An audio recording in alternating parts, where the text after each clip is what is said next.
Anybody? Hey, everybody, anybody? Okay, I've got a lot of sorries to hand out. Sorry I'm late. Sorry about, I forgot all the things I'm sorry about. All right, so I'm going to get rolling, and as people are able to tune in, I'm sure that they will. Um, so I've looked at the review sheet and all the comments I got online, and I know these are going to be backwards, but you're just going to have to get it. Are they backwards? Huh. Yeah, they're backwards. Okay. The first, so remember the test on the bureaucracy and the judiciary. The first thing is about Weber. That's Weber, not Weber. And bureaucratic theory. So I'm going in the order of the review sheet, okay? And the first thing was the bureaucracy, then the judiciary. So Weber was a famous, social scientist from Germany, and he identified that bureaucracies have to have specific characteristics. So the first thing to be a bureaucracy, you have to have a defined purpose. And then you have to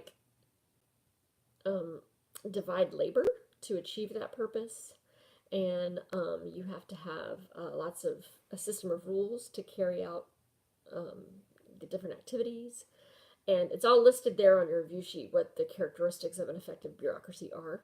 If you don't have those characteristics, then your bureaucracy doesn't run as efficiently as it should. Okay, it has to be a chain of command.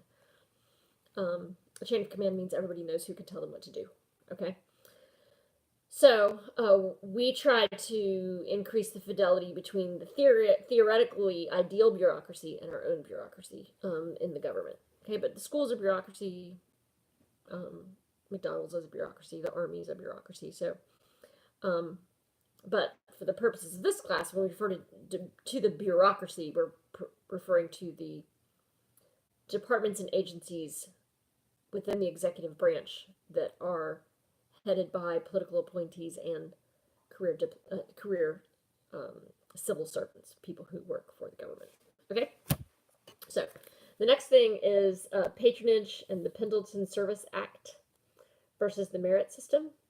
Okay, so before the Pendleton Service Act established the merit system, we had the patronage system. And the patronage system allowed the government to give the jobs to your friends and look. That meant that they were happy you won, but it also meant they weren't qualified or particularly dedicated to their jobs, which meant the government was very corrupt and inefficient. So this started under Jackson and ended President Jackson, and then ended when Chester B. Arthur, after the assassination of President Garfield over civil service reform. That's what this is, civil service reform, how we hire and fire people from the civil service. He got the Pendleton Act passed, which said that you had to prove you were qualified, and you would do that by taking civil service exams, and that is established the merit system. Now that we have the merit system, the idea is that our government is less corrupt, more efficient.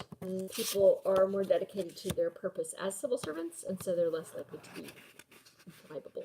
Okay. It's also made our government more kind of politically neutral. Competence. That's it. Okay. Part of the merit system is related to the rule of three. So hiring has to be really carefully done within the federal government so that we don't hire our friends to the government jobs, which are stable jobs that have pensions, and therefore the pay isn't competitive with private industry, but the benefits are really good. So sometimes people really do want those jobs. So the rule of three means that if you want to hire someone to work in a federal agency, you tell the Office of Personnel Management, they do the job posting, they take all the resumes, they do all the preliminary interviews, and then they decide on three candidates that they think are the best qualified for the job, and then they send those to the agency to actually hire from just one of those three. So level of insurance to make sure you don't hire your Uncle Joe to oh, there goes that internet.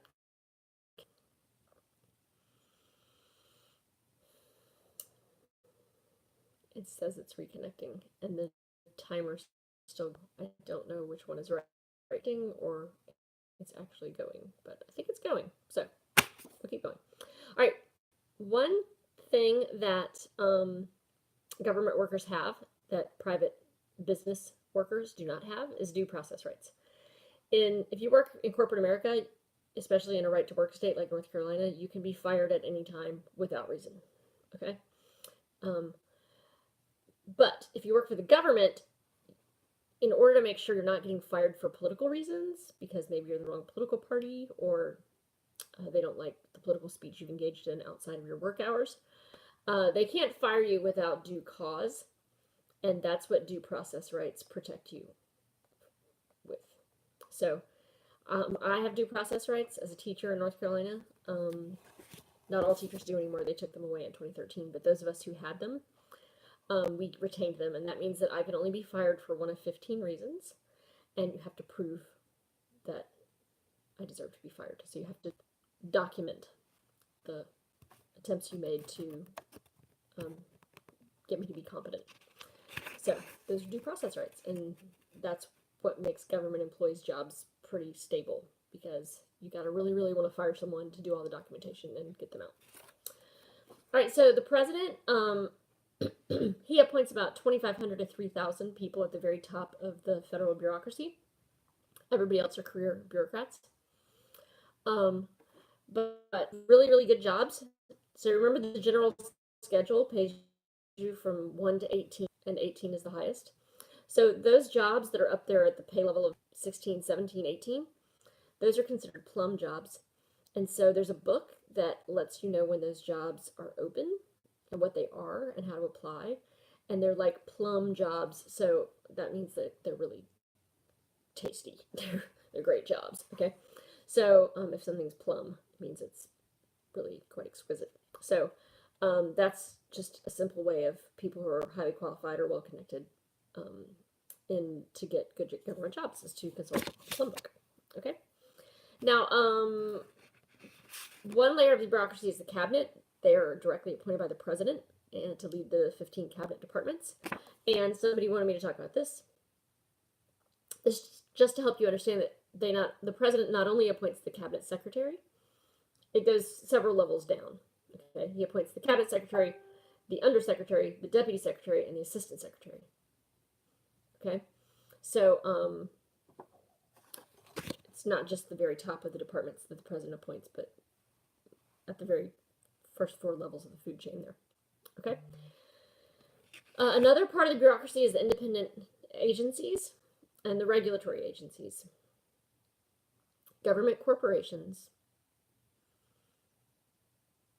And that's about it. And the cabinet. Okay. So if you're a regulatory agency head, you have protection from getting fired thanks to Humphrey's Executor versus U.S. This was a case from the 1930s where it established that since the regulatory agencies need to function somewhat separately from politics, because sometimes they're doing things that aren't particularly popular, like regulating private businesses who don't like to be regulated. And maybe if you're running for office, you might not like that because your campaign donors or whatever are trying to get you to call off the regulations. So the best thing to do is to kind of insulate the regulatory agencies' heads from being worried about being fired. So in that court case, they ruled that if you're a regulatory agency head, that you cannot be fired without due process and just cause. So an example of that is the Fed. Jerome Butler is Trump's appointee to head the Fed, and Trump seems to think that the Fed is his worst enemy right now, and he might like to fire Jerome Powell. But if he did, that would open up a whole can of craziness, because there's kind of an understanding, thanks to that court ruling and due to precedent and common law, that actually the president can't fire Jerome Powell, okay, without just cause. Now, what Trump might say just cause is might be interesting, right? We could pursue that, but all right. We get on to talking about implementation, or the implementors, and it says that diplomatic recognition is the only policy that's self-implementing. What that means is whatever policies are established, you need the bureaucracy or the executive branch in some way to like implement the policy. So take like No Child Left Behind was a policy that was established. Well, in order to implement it, it needs to go to the Department of Education. They do rulemaking. They talk about how it's going to be implemented, and then they pass that down to the street level bureaucrats eventually who are going to implement it. And oh, we're going to give a standardized test in grades 3 and 8 at least, and we're going to make sure our teachers are highly qualified by checking their credentials. And that's implementation. The only federal policy that implements itself is when the president declares that he is recognizing the existence of another nation. Just by saying, I hereby recognize that North Korea exists. That policy just implemented itself because all that policy is we see you and you're a legitimate country. And just by saying it, that is diplomatic recognition. Okay?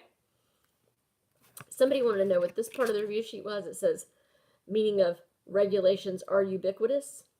Ubiquitous means that they're everywhere all the time, and regulations are everywhere all the time. Okay, everything in your household has probably been regulated, from the canned food in your pantry to the tags on your mattress to the warnings on your hairdryer, food labels. Yeah, so regulations are just affect everyday life in lots of ways, and so that means they're ubiquitous. Okay. Related to regulations, some of you want to know about this court case, Munn versus Illinois. So here's the government did not tell corporations what they could not do until around the 1870s, when the railroads were really up and growing. And the thing is that railroads necessarily have a monopoly, because there's no point in having 20 railroad tracks in a small town where rail cars load and unload. There's usually only one railroad track in a small town, especially out west.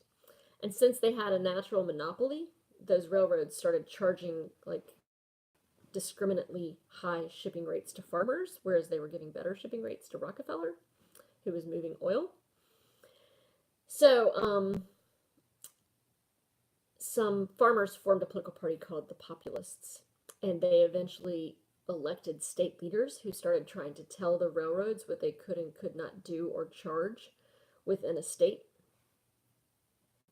and they sued. So, Munn, I guess, was somebody who helped operate the railroads, and Illinois was the state that was trying to regulate the railroads. And in Munn versus Illinois, went all the way to the Supreme Court, and the Supreme Court said it was fine to regulate the railroads. So Munn lost. And that allowed business regulation within a state. Now, do most railroads stay in one state? No, they go between states. So if something's going to go between states, it has to be regulated by the federal government. And so that's when the feds passed the Interstate Commerce Act, which also granted an ability to railroad states.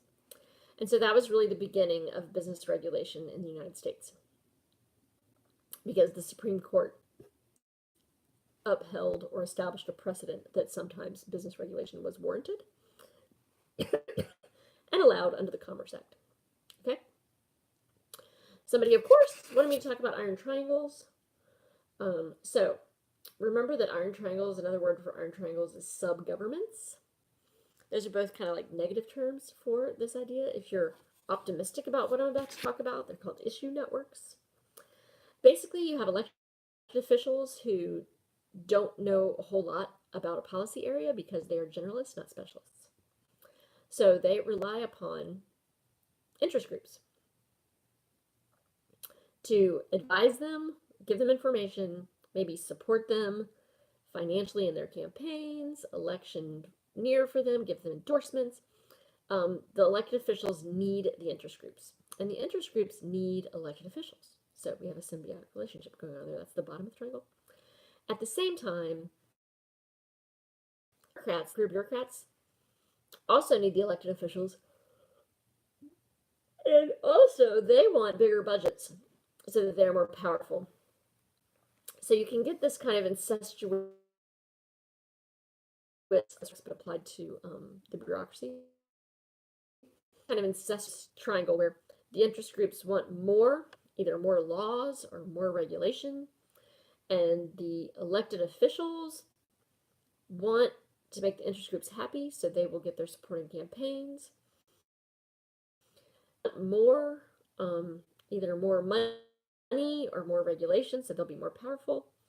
And so there's this iron triangle or sub-government where they're all doing what's in their interest, but not necessarily in the public interest.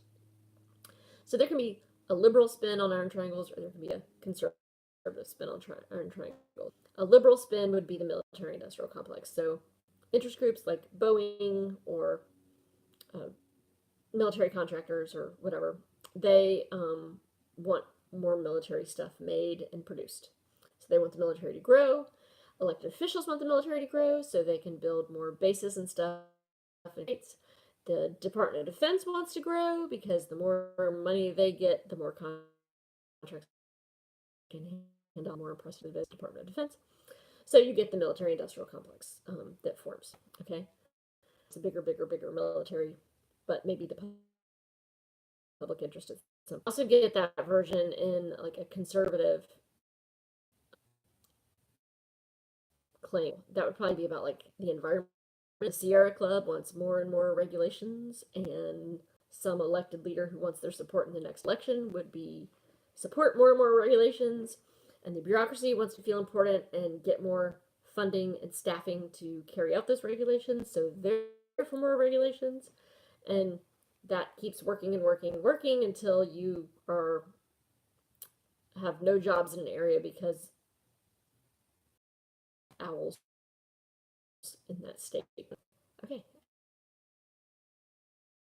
On the judicial system, and somebody wanted me to talk about the difference and overlap between court systems. Okay. Yes, you only need to know the federal court system. So I'm not going to tell you all about the state court system. You will learn about that in 12th grade civics. But all you really need to know is that 90% of the cases heard in the United States have systems, because most laws are state laws, because most crimes happen within a single state. So the state courts, the only state cases that are heard in the federal courts. Oh, I'm tired. Oh, I bet I just made a bunch of yawn too. Sorry about that. Is from the state Supreme Courts. If somebody wants to appeal a case from the state Supreme Courts, they can directly to the U.S. Supreme Court, and it has to involve a constitutional issue. So that's the only time that cases move from the state courts to the federal courts, is from the state Supreme Court to the federal Supreme Court on a constitutional issue. Okay.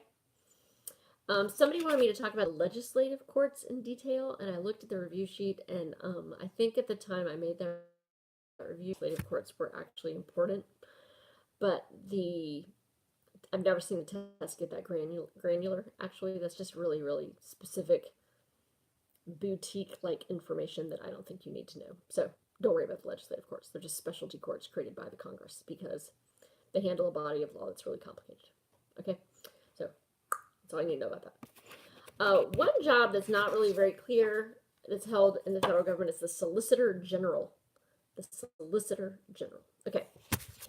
The Solicitor General is different than the Attorney General. Okay, the Attorney General is the head lawyer of the Justice Department, and he decides who's going to be prosecuted for breaking federal crimes, and he assigns those to the Solicitor General. Handles once the United States government is involved in a case. If they lose the case, the Solicitor General decides if they should appeal it, and then he oversees the appeals process. So the Solicitor General has to be very discerning because he has only so many resources and so much money, and he can't haul off and appeal every single thing that the United States government loses in court. So when the Solicitor General decides to actually take up an appeal, it usually means that the Supreme Court or other federal courts pay attention because they know the Solicitor General doesn't pick fights that he doesn't need to pick. Okay? All right, the next thing is about senatorial courtesy. And somebody wanted to know It says, what does it mean by the president has more power over choosing judges in courts of appeal? It involves more states, and so senatorial power is divided. Okay. There's this sense among senators, or there has been, we all know this is a little bit in decline lately because you no longer need 60 votes to appoint a judge. But there's this sense that senators from a state owned the federal courts in that state, and the district courts are courts that are contained solely within a single state. So there's 3 district federal courts in Richard Burr. They feel kind of like a sense of ownership over those courts because they're only in North Carolina, and it's like, over my dead body will you appoint a judge that I don't approve of to one of these 3 courts. Okay. The courts of appeal are district courts. So like we're in the 4th, they're also called the circuit courts. We're in the 4th circuit of the courts of appeal. And so there's like 9 maybe states in the 4th circuit. So Richard Burr and Tom Tillis don't feel quite as much entitlement to control appointments to the whole 4th circuit. It's only if they don't approve of the nominee from North Carolina that they might get involved. Okay, and then if the president's trying to appoint someone from your state to the Supreme Court, they don't feel any sense of ownership over the Supreme Court, because it's the court of the whole country. So I hope that helped. All right, somebody want to know about recess appointments and the nuclear option? Okay. Yawn number 2. Sorry. So the president tries to appoint people to the Supreme Court or to the federal courts in general. He needs to get it through the Senate. It used to be that you needed to have 60 votes to break the filibuster. So then you could the floor vote on the approval. Well, it got so hard in these polarized political times to get 60 votes to filibuster because right now we have Senate majorities by not 60 votes. Like right now, the Republicans have few votes and the Democrats have 49. Vote judges was like impossible for the previous presidents. So they couldn't get any of their judges approved because they couldn't make it through the Senate vote. Couldn't even get it to a vote. Couldn't even filibuster to stop the debate.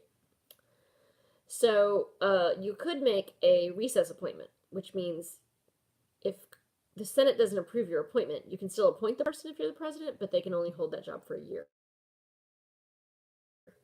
And there's not many people who want to take a job for 1 year. It's like not worth the risk of leaving your old job and moving your family or whatever, and then you're only going to have a job for a year. So recess appointments are really only used in like absolute emergencies. The other option is the Senate rules for judge confirmations and not apply the filibuster rule to just that type of activity in the Senate. So that's what they have done. It started with Harry Reid when Harry Reid was the Senate Majority Leader.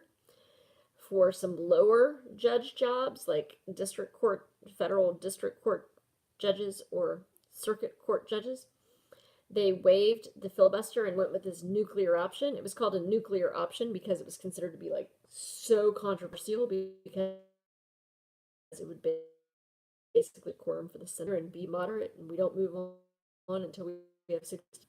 But when the Republicans took over the nuclear option, and with Gorsuch, they actually upped to the Supreme Court. So judge appointees you can 60, which means you're the best, and you don't have to like to find some judge. Okay. Our polarization. What this basically means is during this time period, just the political parties were really, really polarized and against each other. kind of started when um gosh, led by that guy from Georgia. What is his name? Newt. I think it was really the beginning, unbelievable polarization, trying to get anybody nominated and approved by the Senate to be a judge. Clinton had a terrible time. And then Bush became president, and the Democrats tried to just get revenge and do the same thing to Bush. And ever since then, that's what's had, because they just won't compromise at all on judicial appointments anymore. I mean, before Clinton, they used to have this kind of like, oh, okay, we'll let yours in if you let ours in. Like, they'd even take turns, like, appointing someone to the federal courts if the parties were close and didn't have 60 votes to get them through. But just all of that quit. So there's just been a lot harder time filling judge jobs since Clinton, Bush, and forward. All right, then somebody want to know about the court packing scheme. This one, Franklin Delano Roosevelt was president, and the Supreme Court had struck down some of his programs he established to fight the Great Depression. He came up with this, I posed to Congress that justices were too old.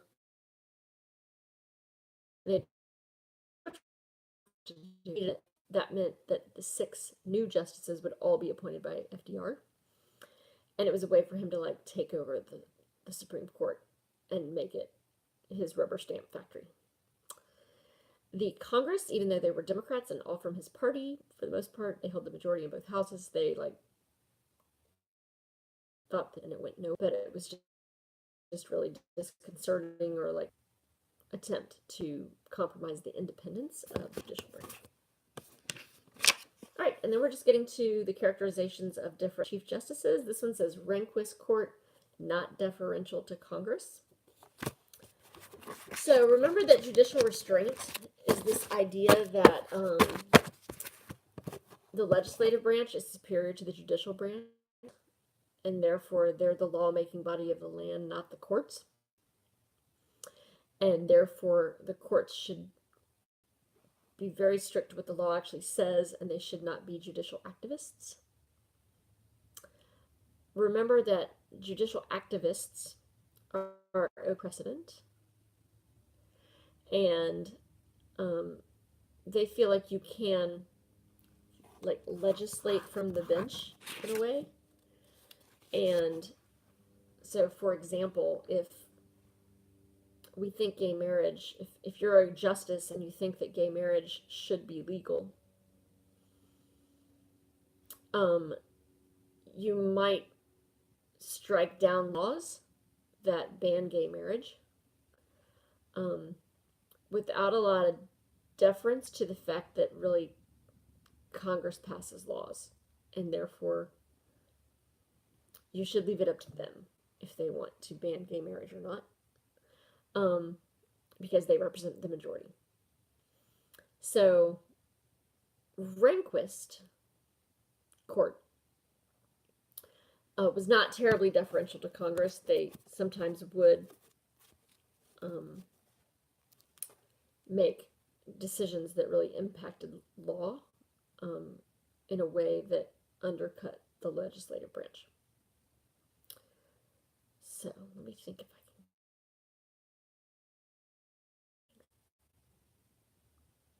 I'm really tired and I don't have my court cases chart in front of me. So I'm going to take a pass on that. But that's the idea. Court cases. Somebody wanted me to talk about Gideon versus Wainwright. Really simple case where Gideon, who was accused of a crime that was a felony, would result in jail time. He couldn't afford a lawyer. He thought one would be provided if he couldn't afford one. They said, oh no, we don't provide lawyers. He appealed his conviction all the way to the Supreme Court, saying he was not adequately represented, and the Supreme Court agreed with him, and now you have a right to counsel, and if you cannot afford one, one will be provided for you in a court of law. Okay, so it's a right to counsel for indigent or poor people. Bush v. Gore, that was the case we talked about today, where presidential race in Broward County, Florida, they had a confusing ballot. it came down to just that single county and their voting tally to determine the outcome of Florida's electoral votes. Whoever won Broward County would win the majority of votes in Florida, and therefore would win all 15 of their electoral votes. And that would determine the presidency. So the first time they counted them, Al Gore was disadvantaged in the way the ballot was laid out, and so he got fewer votes. And so he asked for a recount, and they began the recount, and that is when Bush sued Gore, saying that the recount could not be carried out in the time available. There's no time to make rules to make sure the recount process was consistent across precincts. So the Supreme Court ruled that there was not time for a recount, and it was up to the state election apparatus to determine how the vote would be tallied, and that meant that Bush won, the election. So the Supreme Court involved itself in choosing president, which is pretty unusual. Not done before. All right, so that's about it. It's 8:13. I got a few minutes to answer any other last-minute questions, if you want to pose them. Let me see.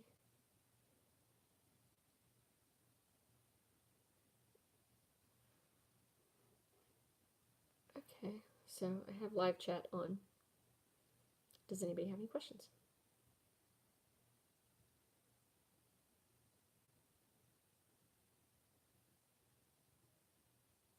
Latin terms. All right. Let me think about amicus curiae, friend of the court briefs, where if you're an interest group or you represent some segment of the public and you have an opinion about a controversial case before the court, you can write a brief. That's amicus. Writ of certiorari is what you receive or what you're trying to get so that the Supreme Court will hear your case. They issue cert, which means a writ of certiorari, which means, hey, we're listening to this case, send us all the files. Then there's stare decisis. Stare decisis means we've listened to this case in full, and we've decided that the lower court ruled correctly, and we don't have anything to add to that. That's stare decisis. And I can't think of any Latin terms related to the bureaucracy. So I think that's it.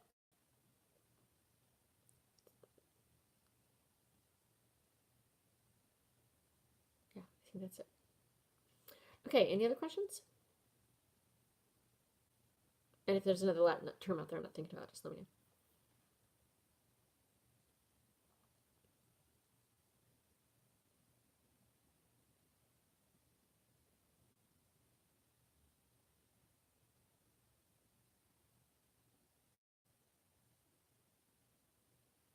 Okay. The difference between Regents of California versus Bakke and Bollinger. So Regents of California said you can't have quotas. A quota means we're setting aside this many seats in the freshman class for black kids, for example. Okay, it's a quota. You gotta fill our quota. Bollinger said not only can't you have quotas, you also can't have quantitative formulas that advantage students. So if you need to accumulate a certain number of points to gain admission, you can't advantage in a quantitative way minorities to receive those points and therefore gain admission. So really Bollinger is just kind of like a continuation of, or a further clarification of what mathematical means cannot be used for affirmative action.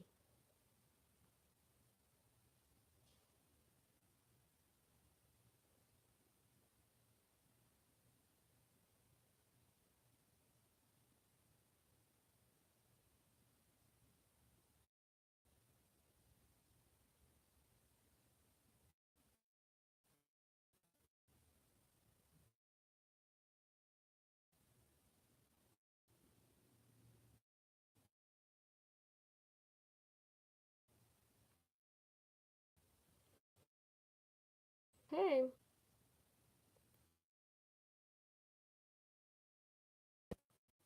See you tomorrow. Good luck studying. If I can remember how to. No. No. Oh, the X in the corner. I bet this is it.